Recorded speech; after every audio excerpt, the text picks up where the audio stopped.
You are listening to Alex Nanlohi Podcast, to know the Lord and to make Him known.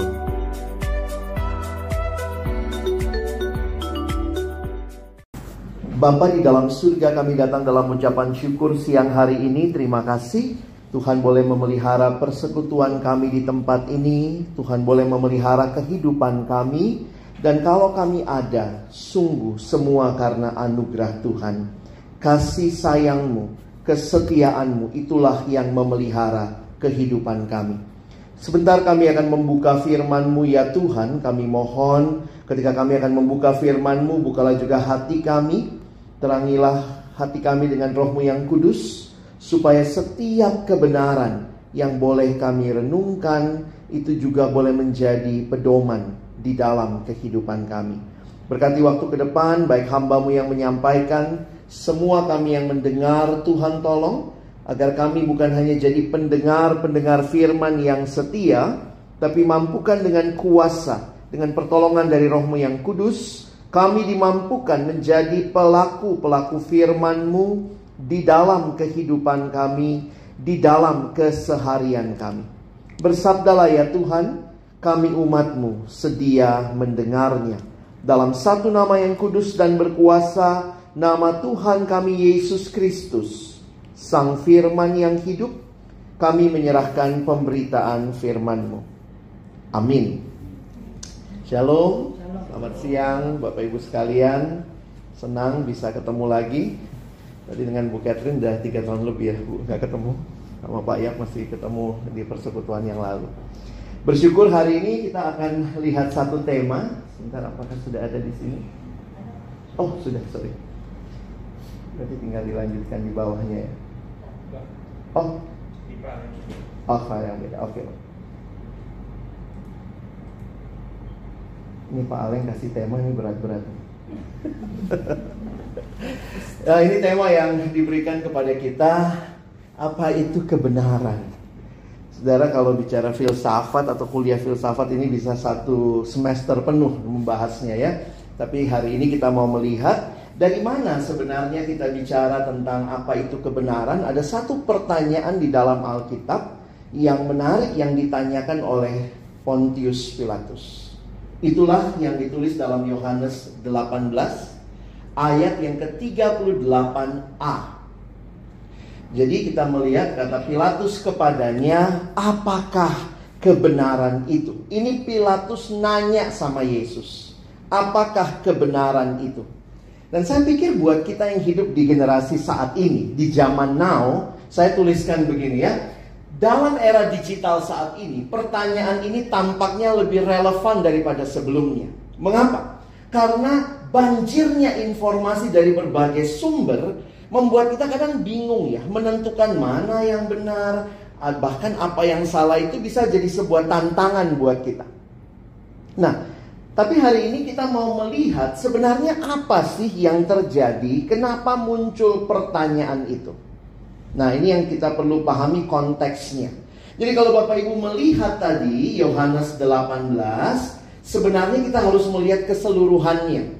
Nah, saya pilihkan bagian yang lebih singkat. Kita akan melihat ini ternyata adalah ketika Yesus diadili di depan Pilatus. Waktu itu orang Yahudi yang menyerahkan Yesus tidak masuk ke istana Pilatus karena sudah hari menjelang Sabat. Jadi mereka hanya sampai di depan, lalu Pilatus membawa Yesus masuk ke dalam dan dia berbicara kepada orang banyak sambil juga dia menginterogasi Yesus. Maka di dalam Yohanes pasal 18 ayat 33 sampai 40 kita lihat sebentar konteksnya ya. Nah, ayat 33, maka kembalilah Pilatus ke dalam gedung pengadilan, lalu memanggil Yesus dan bertanya kepadanya, engkau inikah raja orang Yahudi? Bapak Ibu yang terkasih, perhatikan bahwa orang-orang Yahudi itu menyerahkan Yesus karena mereka mengatakan orang ini mengaku raja. Nah, lalu kemudian jawab Yesus ya, apakah engkau katakan hal itu dari hatimu sendiri, ataukah ada orang lain yang mengatakannya kepadamu tentang aku? Selanjutnya kata Pilatus, apakah aku seorang Yahudi? Ini kalau dibikin drama bagus ya, atau sinetron kalian jadi jawab-jawaban gitu ya. Emangnya gue orang Yahudi? Ya, tadi nanya, kamu orang Yahudi bukan? Rajanya bukan? Lalu Yesus bilang, ya kamu yang bilang kan barusan. Nah, apakah aku seorang Yahudi, bangsamu sendiri dan imam-imam kepala yang telah menyerahkan engkau kepadaku? Apakah yang telah engkau perbuat? Lalu kemudian jawab Yesus, kerajaanku bukan dari dunia ini. Jika kerajaanku dari dunia ini, pasti hamba-hambaku telah melawan, supaya aku jangan diserahkan kepada orang Yahudi. Akan tetapi kerajaanku bukan dari sini. Wah, ini bikin Pilatus tambah bingung ya. Lu sih ngomong gua raja. Oke, bicara kerajaan, bukan dari sini kerajaanku, kata Yesus. Nah, ayat 37. Maka kata Pilatus kepadanya, jadi engkau adalah raja? Karena udah ngomongin kerajaan ya. Jawab Yesus, engkau mengatakan bahwa aku adalah raja. Untuk itulah aku lahir dan untuk itulah aku datang ke dalam dunia ini, supaya aku memberi kesaksian tentang kebenaran. Bapak Ibu lihat, inilah sumbernya kenapa Pilatus nanya. Jadi pertanyaan tadi bukan tiba-tiba Pilatus out of nowhere, apa sih kebenaran begitu ya. Tapi karena dia bercakap-cakap dengan Yesus di dalam pengadilan, dan Yesus berkata, supaya aku memberi kesaksian tentang kebenaran. Setiap orang yang berasal dari kebenaran mendengarkan suaraku. Kata Pilatus kepadanya, apakah kebenaran itu? Bapak Ibu sekalian, ini Pilatus pengen tahu benar gak sih kebenaran? Kira-kira memang Pilatus pengen dengar kuliah tentang kebenaran? Saya sih katakan tidak ya. Ini penafsiran dan banyak buku yang saya baca bilang sebenarnya Pilatus itu cuman kayak ini ya. Apa sih lu ngomong kebenaran gitu ya. Ada beberapa buku yang bilang mungkin dia memang pingin tahu. Tapi dari mana kita bisa menafsir? Kita perlu lihat ayat bawahnya. Ini baru sampai 38 ayat. Yang saya bayangkan, Pilatus sebagai seorang pemimpin Romawi yang dididik dengan filosofi Romawi yang ketat, pasti punya banyak pemahaman. Dan ketika dia lihat Yesus bicara kebenaran, jadi kalau Bapak Ibu Saudara bicara kebenaran di sini, apakah kebenaran itu? Lihat kalimat berikutnya ya. Sesudah mengatakan demikian, keluarlah Pilatus. Ini kan orang nggak niat ya. Maaf ya, misalnya masuk kantor Bu Catherine, Bu, Ibu panggil saya, terus belum dijawab, ya makasih Bu, udah keluar gitu. Ini tuh nanya nggak niat sebenarnya. Karena baru saja nanya, sesudah mengatakan demikian, keluarlah Pilatus lagi mendapatkan orang Yahudi dan berkata kepada mereka, kesimpulan dia bahwa Yesus tidak punya salah. Tentu sebagai pemimpin bagi saya dia adil ya. Dia udah interogasi, dia nggak langsung main hukum, karena orang Yahudi mau membunuh Yesus. Tetapi orang Yahudi karena di bawah penjajah Roma, mereka tidak bisa langsung bunuh. Walaupun mereka punya hukum agama, kalau ada yang ngaku-ngaku Allah, boleh dirajam. Tetapi ternyata di bawah penguasa Roma, mereka tidak boleh seenaknya bunuh orang. Meskipun mereka punya hukumnya. Karena itu mereka cari otoritas yang lebih tinggi. Minta tolong Pilatus keluarkan hukuman mati. Membunuh Yesus. Tapi kemudian kalau kita lihat Pilatus ini sampai kesimpulan, aku tidak mendapati kesalahan apapun padanya. Udah ngobrol, tanya, ya udah itu urusanmu. Dia bilang dia punya kerajaan kek, dia raja kek, itu urusanmu orang Yahudi. Nggak ada hubungannya dengan saya. Saya tidak dapati kesalahan. Nah makanya dalam sejarah kita mengenal Pilatus sebagai orang yang cari aman ya. Karena akhirnya dia mengikuti kemauan orang banyak, dia cuci tangan. Dia punya kuasa, tapi dia tidak pakai dengan benar. Dia bahkan melacurkan kebenaran dan keadilan. Sehingga, nah ada kebiasaan. Tetapi pada kamu ada kebiasaan. Jadi dia udah sampai sini udah jelas ya. Tetapi pada kamu ada kebiasaan bahwa pada Paskah aku membebaskan seorang bagimu. Maukah kamu supaya aku membebaskan raja orang Yahudi bagimu? Jadi dia masih berusaha, oke deh. Kalian selalu minta dibebaskan, nah saya bebaskan nih. Maksudnya dia sebenarnya Yesus yang mau dibebaskan, kan raja orang Yahudi tadi. Tetapi mereka berteriak pula, jangan dia, melainkan Barabas. Barabas adalah seorang penyamun. Penyamun itu penjahat, Bapak Ibu Saudara. Dan Barabas ini yang akhirnya dibebaskan, dan Yesus disalibkan. Pilatus punya kuasa bebasin Yesus, dia nggak pakai kuasa itu. Nah, yang menarik ya, makanya saya tulis begini ya. Ini kalau lihat di Google banyak nih gambar-gambar Yesus di hadapan Pilatus, mana yang paling mirip, silakan lihat sendiri ya. Nonton film Passion of the Christ juga ada versinya sendiri. Ketika Pilatus mengajukan pertanyaan ini, ia mungkin bukan seseorang yang sedang berupaya mencari kebenaran. Pertanyaan Pilatus kalau kita lihat itu menarik buat kita sekarang ya. Pertanyaan Pilatus dapat dilihat sebagai gambaran dunia kita saat ini yang seringkali mempertanyakan apa itu kebenaran. Tetapi yang saya takutkan dan juga saya harus katakan, bisa jadi dunia bertanya apa itu kebenaran, tapi nggak mau cukup rendah hati untuk belajar apa itu kebenaran. Jadi mirip juga kayak Pilatus. Cuman asal ngomong biar kelihatan kayaknya religious gitu ya. Yang mana sih yang benar begitu ya? Ya ini kalau kita memang benar-benar mau tahu kebenaran, saya pikir ya kita mesti masuk ke dalam sebuah pencarian yang tulus. Saya beberapa teman punya anak ya, sudah teman saya punya anak sekarang sudah pada kuliah. Dan ya ini baru kejadian dalam 2 minggu inilah. Anak-anak kuliahnya di luar nih, di Belanda. Kemudian mama papanya udah bingung. Lex, tolongin nih, anak gua sudah mulai gak yakin kekristenan. Studi di luar, belajar banyak mungkin dari kampus, dari segala macam. Lalu kemudian anaknya mempertanyakan iman Kristennya. Bener gak sih? Masa sih ada surga sama neraka? Jadi akhirnya dia minta ngobrol sama saya gitu. Kan biasanya gitu ya, kalau sama orang tua tuh, kalau orang tua udah marah nih, pokoknya gitu ya. Tapi kalau saya kan bukan orang tua langsung ya, saya cuman hitungannya omnya mereka gitu ya. Dia bilang, lu ngomong deh sama anak gue ya, nanti gue buka Zoom, lu ngomong, gue masuk 5 menit, habis itu lu ngomong dah gitu ya. Saya bilang asal mereka benar-benar mau tahu kebenaran, ayo kita discuss gitu ya. Jadi kadang-kadang kan sekarang bilangnya gini, lu jangan kamu harus open minded dong. Tapi open minded itu apa yang dimaksud? Kadang-kadang open minded yang dikatakan standar kebenarannya yang mana? Jadi kalau kita bicara open minded, wah lu kalau bilang orang Kristen pokoknya ya itu sekarang yang lagi isu itu masalah gender ya. Karena di beberapa negara di Eropa itu anak kecil umur 5 tahun pun udah bisa milih dia mau jadi gendernya apa. Jadi male, female, non-binary gitu ya. Dan itu beberapa teman-teman yang studi di sana, anaknya tuh terekspos dengan itu. Lalu kemudian pulang mengatakan, ya mami harus open-minded dong. Oke, open-minded itu standarnya apa? Dan kalau saya tidak terima pandanganmu, kamu gak terima pandangan saya, masa jadi saya gak open-minded? Bukannya kamu juga jadi gak open-minded sebenarnya. At the same time, when you say other people tidak open-minded, berarti kita juga mungkin gak open-minded begitu ya. Nah memang masalahnya kalau gak ada diskusi. Kalau gak ada discussion, orang tua juga mungkin rasanya pokoknya sangat takut anaknya kehilangan imannya. Saya harus katakan memang itu mengerikan ya. Udah dibesarkan dalam tradisi Kristen, sekolah minggu segala macam.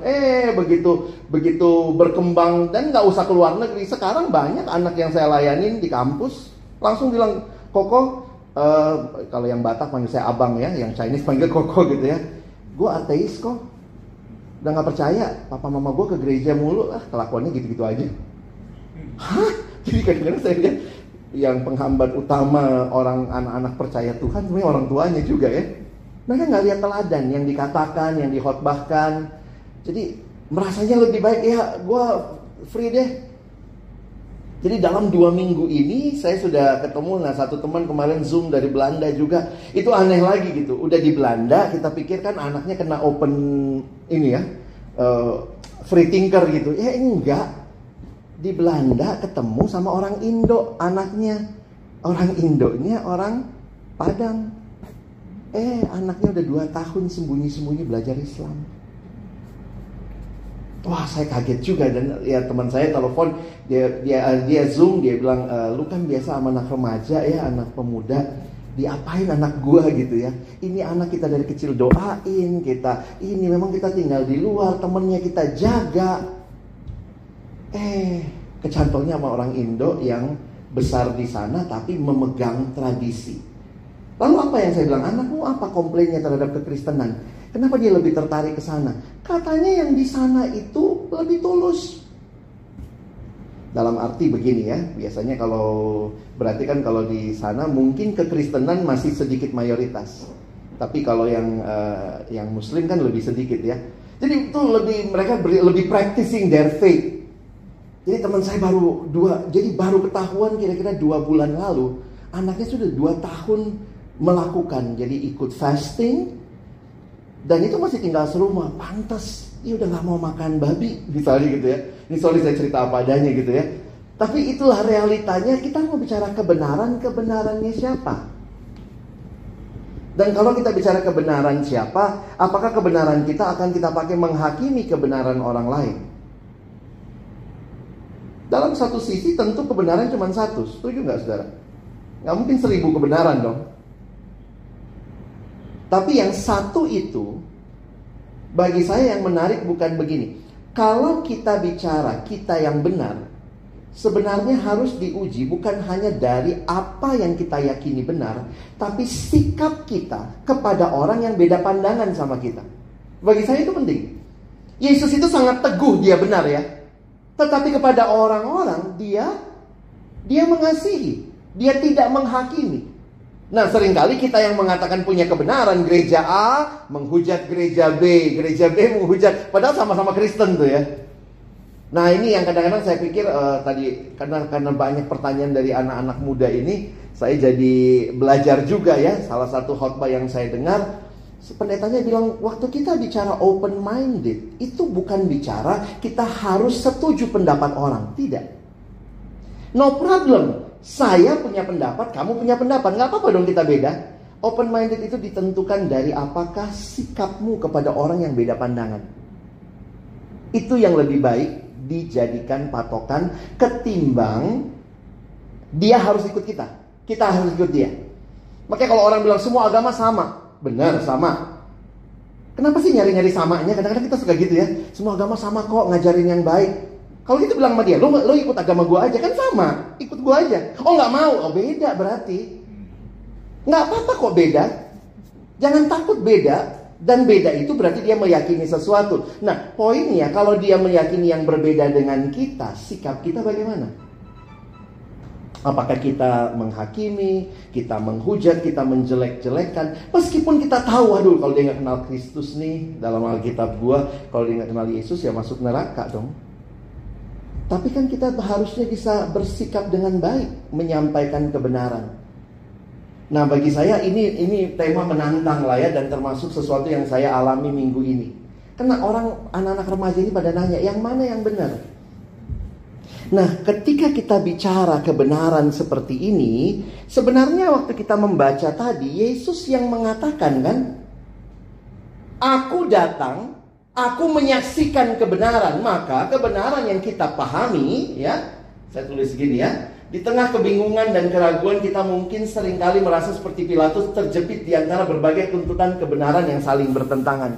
Kebenaran itu bukan bicara apa yang saudara harus sama-samain sama orang lain, tetapi apa yang saudara yakini. Makanya saya makin meyakini begini ya, kalau kita bisa yakin Kristen yang benar, Alkitab yang benar, itu pun anugerah Tuhan. Karena kita nggak bisa maksa orang lain meyakini hal yang sama seperti kita. Di dalam kekristenan ada cabang ilmu namanya apologetik. Apologetik itu berusaha memberikan pembelaan. Tetapi para apologis pun berkata, ketika kita bisa mampu menjelaskan, hanya karena kuasa Roh Kudus orang itu bisa percaya apa yang kita jelaskan. Makanya kekristenan ini bukan cuma sekadar pertarungan nalar ya. Apalagi yang suka-suka debat, kadang-kadang pengennya mengalahkan yang sana. Wah gue benar, lu salah gitu ya. Tapi poinnya adalah bagaimana dengan kasih kita menunjukkan kebenaran itu. Dan itu yang saya lihat mungkin kadang-kadang di tengah-tengah kehidupan Kristen itu yang kurang ya. Makanya anak-anak itu ngomong begini ya. Tadi pagi baru saja anak ini cerita, papa mama gua pembicara parenting. Papa mamanya diundang nih di seminar-seminar parenting. Tapi kakak tahu, gua sama cici gua kita sudah pengen bunuh diri karena besar di keluarga yang model begini. Loh, lu kan diajarin Alkitab dari kecil. Iya, pagi bangun baca Alkitab segala macam. Tapi akhirnya itu, dalam perjalanannya mereka tidak dikasih ruang untuk berdialog, untuk tanda kutip ya, kalau pakai istilah anak sekarang, untuk memang meragukan. Dalam arti meragukan begini ya, doubting yang prosesnya akhirnya membuat kita makin firm in the belief. Memang sih nggak ada orang tua yang mau anaknya kayaknya tiba-tiba jauh dari Tuhan ya. Tapi anak itu tadi pagi dia bilang, gue sampai riset kok. Gue riset mulai dari nol ya, kayak Pertamina. Gue lupain semua apa yang diajarin orang tua gue. Gue lupain Alkitab. Tapi akhirnya memang Tuhan bawa gue balik ketemu dia lagi. Dan perjalanan itu dia ditolong konselor, cicinya sampai harus minum obat. Terus dia bilang, gue kadang lucu ya, bokap nyokap gue masih diundang tuh seminar parenting. Padahal dibesarkan seperti apa kami ini sampai pengen punya suicidal thought.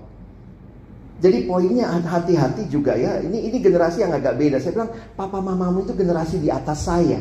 Yang membesarkan anak tuh pokoknya. Nggak ada diskusi, pokoknya.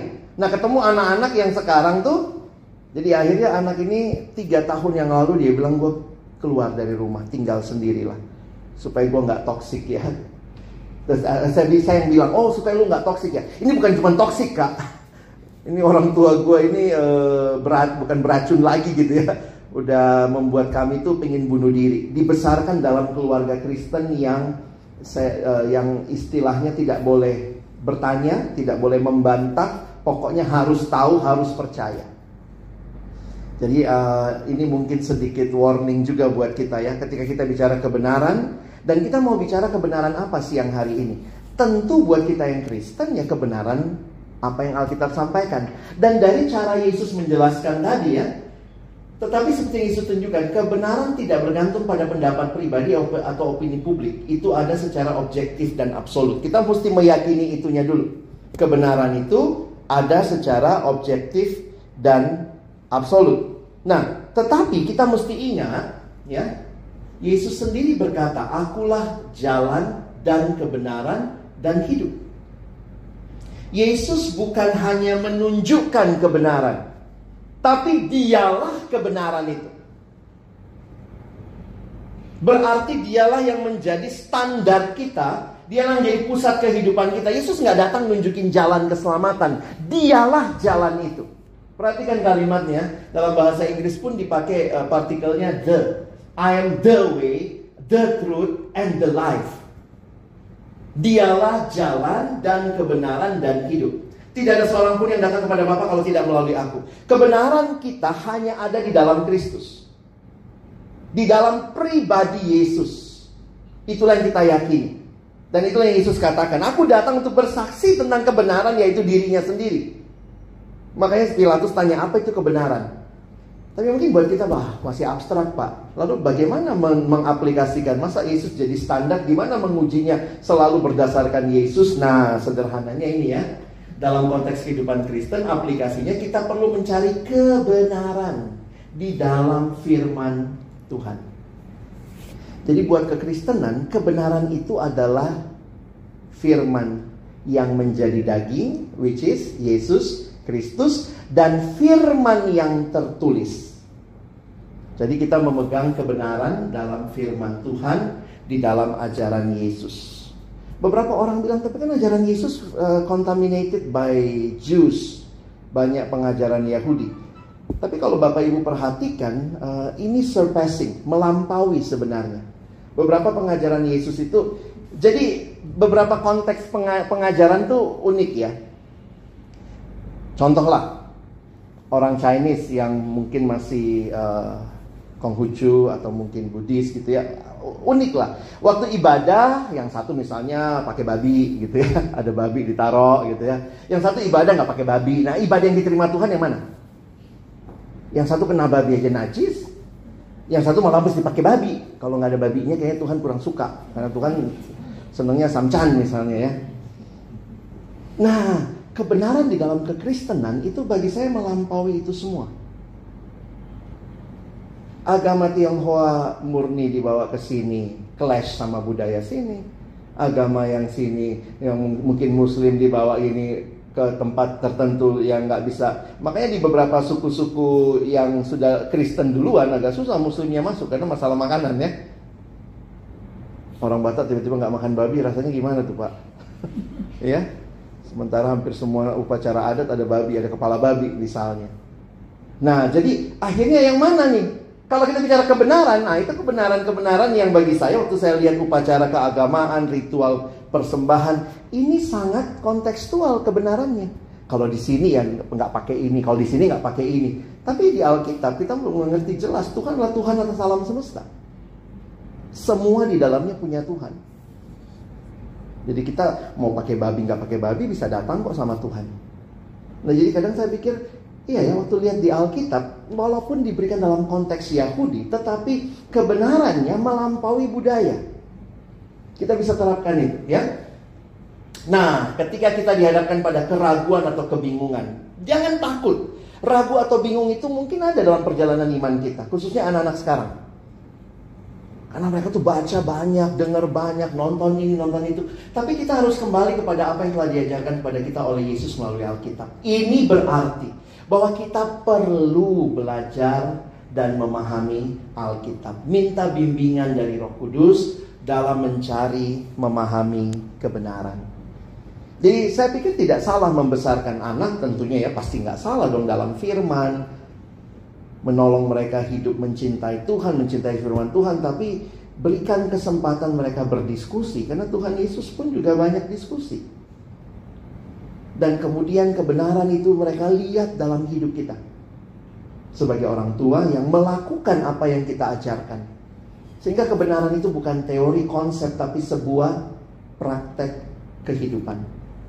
Sehingga saya tutup sama ini David Platt ya, seorang penginjil muda. Ya gak muda-muda amat sih ya. Dia bilang gini, kebenaran Alkitab bukanlah sesuatu yang kita ubah atau adaptasi untuk menyesuaikan dengan budaya kita. Sebaliknya, kita harus mengubah dan menyesuaikan budaya kita untuk menyesuaikan dengan kebenaran Alkitab. Kita butuh patokan Bapak Ibu. Kalau kita pergi ke kota-kota tertentu, biasanya itu tempat wisatanya itu titik nol ya. Saya titik nolnya, saya ingat kalau ke Paris itu kita di depan gereja Notre Dame itu ada titik nolnya Paris di situ. Jakarta di mana titik nolnya? Udah ada yang pernah titik nolnya ya? Mesti ke arah kota sana ya, kota tua ya. Kalau nggak salah ada titik nol. Jadi dari situlah diukur berapa kilo. Kita butuh patokan. Dan patokan itu bagi kita yang percaya adalah kebenaran firman Tuhan yang tertulis dan Yesus sang kebenaran yang menjadi manusia. Tetapi ketika kita menghidupi kebenaran itu, kebenaran itu harus terpancar dalam kehidupan kita. Kenapa? Gara-gara doktrin orang bisa bunuh orang lain loh. Masih ingat yang terjadi di Irlandia? Katolik, Protestan saling bunuh-bunuhan. Loh, padahal itu sudah masuk ke teologi, sudah masuk ke politik gitu ya. Ketika kita lihat orang yang berbeda pandangan dengan kita, yang mengatakan ini kebenaran, maka kiranya Tuhan kasih kita hati yang berbelas kasihan. Untuk mendoakan, untuk berdialog, untuk terbuka cerita. Dan saya pikir disitulah sebenarnya kunci dari kehidupan Kristen yang sesungguhnya ya. Baik, itu yang saya bisa sampaikan siang hari ini. Nah, silakan kalau mungkin ada waktu, Bapak Ibu ada yang mau ditanyakan, di-sharingkan, silakan.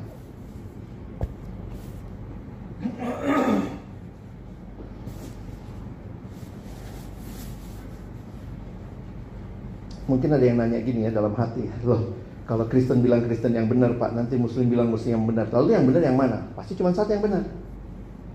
Yang mana? Bagaimana menguji kebenaran? Nah, sebenarnya dalam apologetika modern, kalau ada ini ya, kebenaran silahkan diuji. Silahkan diuji dalil-dalilnya, premisnya, diuji kehidupannya. Bagi saya, kita terbuka untuk menguji. Makanya kalau ada orang yang sedang tanda kutip ya, asal dia benar-benar mau mencari ya, saya pikir kita terbuka dan berdoa sama Tuhan, silakan. Jadi saya juga belajar ya di dalam teologi itu ada perkembangan yang menarik. Dulu itu apologetika, kalau saya benar berarti saudara salah. Iya dong, logikanya begitu. Kalau saya benar, kamu salah. Kalau kamu benar, saya yang salah. Sehingga dalam apologetika itu hujat-hujatan gampang terjadi. Apa itu? Kayu bakar neraka kamu semua. Tapi begitu kita melihat apologetika yang baru, saya malah lihat itu lebih mirip sama Yesus. Masih ingat waktu murid-muridnya bilang, Yesus, biarlah api turun dari surga membakar mereka. Yesus bilang, kok kamu senangnya kalau orang dihukum? Senanglah karena namamu tercatat di surga. Nah, bagi saya itu memberikan satu pandangan. Sekarang ini, ya saya banyak mengacu kepada pendeta Timothy Keller yang baru saja almarhum. Dia menulis buku Reason for God. Jadi Bapak Ibu kalau mau pelajari lebih dalam apologetika yang lebih kekinian, jadi poinnya adalah, lu bilang agama lu benar, gue bilang agama gue benar, ya saling menghargai aja. Tapi kalau kamu mau terbuka, dan saya juga belajar terbuka, kita uji. Ujinya bagaimana? Nah, ada ujian misalnya, bagaimana agamamu menghadapi suffering? Karena biasanya ujian itu terjadi di situasi sulit ya. Beberapa agama jelas banget, suffering itu karena karma. Suffering itu karena ada hukum tabur tuai.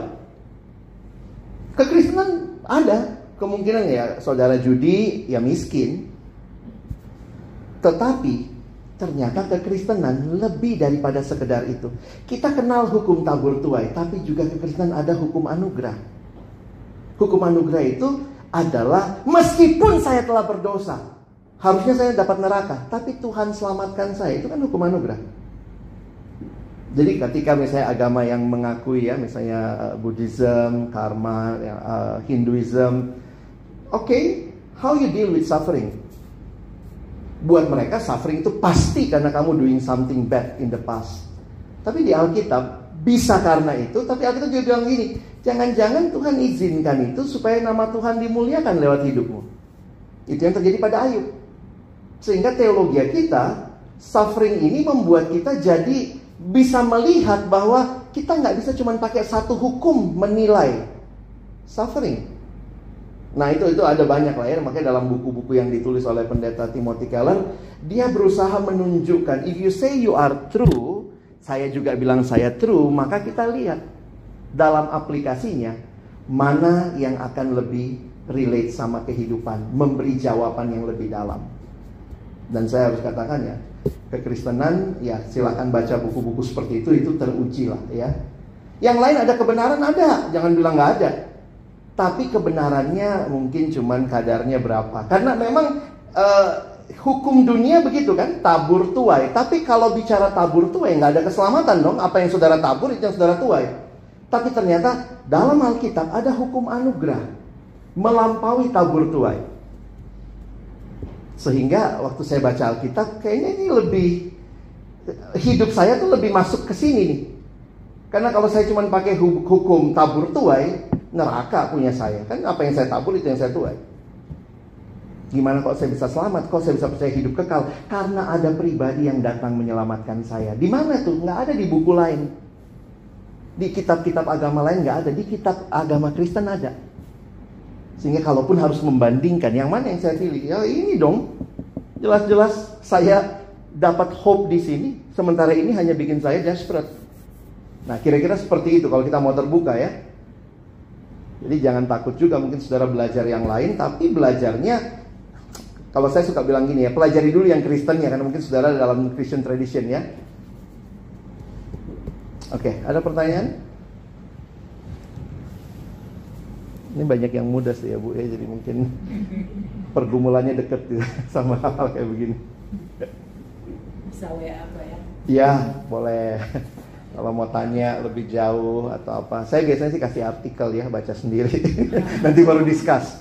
Karena kalau orang cuman discuss gitu, kadang ini ya, cuman nyari-nyari pembenaran gitu. Gue bener nggak kok? Gue bener nggak kok gitu ya. Lebih baik kita diskusi, jadi kayak pikiran kita dirangsang juga. Oke. Ya kiranya bagian ini boleh menolong Bapak Ibu sekalian, khususnya kita di dunia yang tak makin banyak nih. Kita nolong anak-anak kita nih bingung ya. Nanti gimana dia bertumbuh, banyak banget yang dia tonton. Terus ada lagi orang tua mulai takut gitu ya. Saya baru balik dari satu kesempatan pelayanan di Kanada. Lalu kemudian di sana tuh teman-teman itu anak-anak dari TK tuh sudah diajarin soal isunya jangan bicara gender. Jadi mesti terima tuh kalau ada yang non-binary segala macam ya. Dia bilang itu gimana ya kita ngajarin anak kita ya. Kita ajarin cuma ada laki perempuan, ada lagi nih yang di luar itu ya. Nah kemudian saya katakan ya sebenarnya didiklah anak dalam firman Tuhan. Dan mendidiknya bukan begini, cuma ada dua, laki perempuan. Kalau ada di luar itu bunuh. Nggak begitu. Kita yakin laki perempuan. Kamu mesti meyakini itu karena Allah cuma menciptakan laki perempuan. Kalau ada di sekolah yang bilang dia bukan laki, bukan perempuan, gimana? Kamu belajar mengasihi mereka. Kamu mesti open minded. Open minded itu apa? Mesti terima. Bukan masalah terimanya. Karena banyak orang terima tapi juga tetap tidak bersikap dengan baik. Bagi saya lebih baik kita beda.